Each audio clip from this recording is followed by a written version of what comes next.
Oda Nobunaga. If you've dabbled at least once in Japanese history, chances are you're familiar with his name. After all, being one of the leading figures of the Sengoku period definitely earned him a place in history, and his legacy has spawned countless types of games, one such being Nobunaga's Ambition. This series is one of the pillars that make up the legacy of Koei Tecmo's CEO, Ko Shibusawa. Today we'll look at the latest game in the series, Nobunaga's Ambition: Awakening.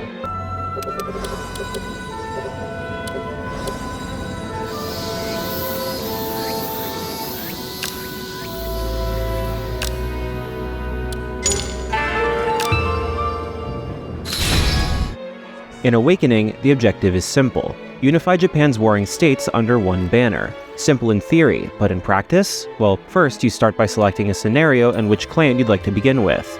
Of course, your clan starts small, so you must construct all sorts of facilities to help improve commerce and increase your number of soldiers. Once you've decided on an action, you must wait in real time to see what happens, and you can speed up time's passage. Once the gauge on the top left completes a full circle, you'll move on to the next month. As the months advance, you'll receive offers from other clans and your retainers, and following those actions requires gold and labor. It took a while for me to get used to the simulation mechanics of this game because the UI was severely unintuitive.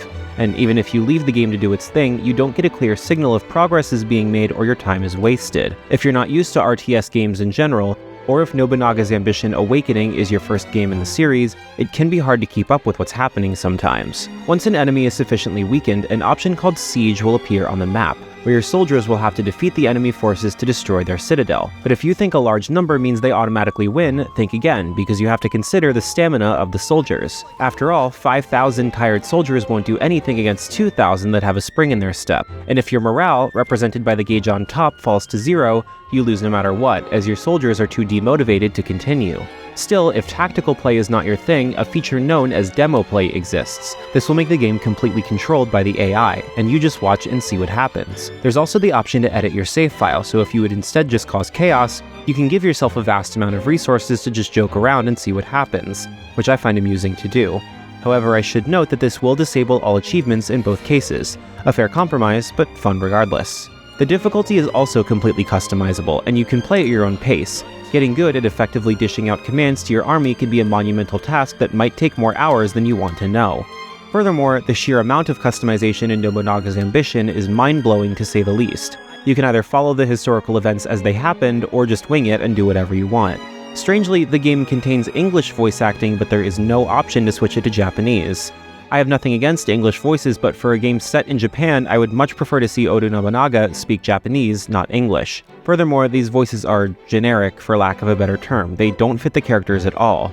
This also extends to some of the portraits, which are reused repeatedly. For a game that touted its many unique portraits, it sure isn't doing an excellent job showing that variety. Nobunaga's Ambition: Awakening is looking to be one, pardon the pun, ambitious title to carry the 40-year torch that the series has cultivated, now on more modern platforms, and a competent game for the RTS community. That being said, the English voice acting could use some work, and the UI, arguably the most essential part of any game, could be a bit more intuitive. Nobunaga's Ambition: Awakening is coming on July 20th, 2023 for PlayStation 4, Nintendo Switch, and Steam. Thanks for watching. This video is brought to you by our supporters on Patreon. Noisy Pixel is run by a group of gamers providing independent gaming coverage through news, reviews, previews, and more. Check out our Patreon to help support our continued growth, and subscribe to keep up with all of our future content.